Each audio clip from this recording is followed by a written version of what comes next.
Bonjour Alain. Salut On va Marie-Claude. revenir chez nous pour parler de cette rencontre, première rencontre officielle entre Mark Carney et Christine Fréchette aujourd'hui.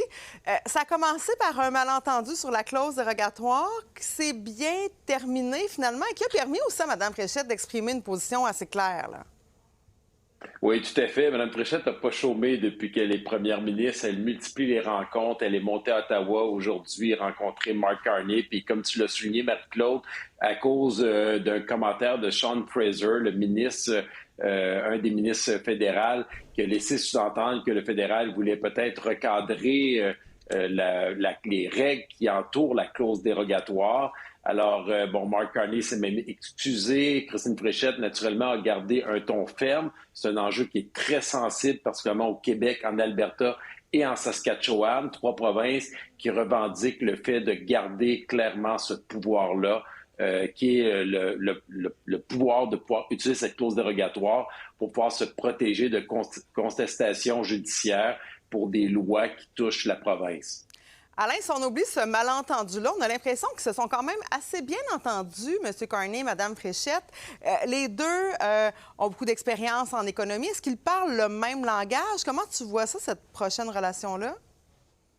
Oui, je trouve ça très intéressant parce que Mark Carney aurait pu garder certaines distances, sachant qu'il reste que quelques mois à la CAQ, sachant aussi que ça va très mal pour la CAQ, que les chances qu'il soit au pouvoir à partir du mois d'octobre ne sont pas grandes. Mais Mark Carney respecte que les provinces, on le sent, il respecte la première ministre qui est en poste. Il parle, comme tu l'as souligné, le même langage chez deux personnes qui sont très près de l'économie. Et ils sont aussi très conscients que ce qui touche les citoyens, c'est le coût de la vie et les emplois. Donc, Christine Fréchette, on le voit, là, c'est tous des mesures qui vont toucher le portefeuille des gens qu'elle veut mettre de l'avant rapidement parce qu'elle n'a pas beaucoup de temps. Puis Mark Carney, bien, on le constate, c'est vraiment vers ça qu'il va. On l'a vu avec la taxe d'assises sur l'essence, qu'on va voir les effets dès lundi prochain, 10 sous de moins.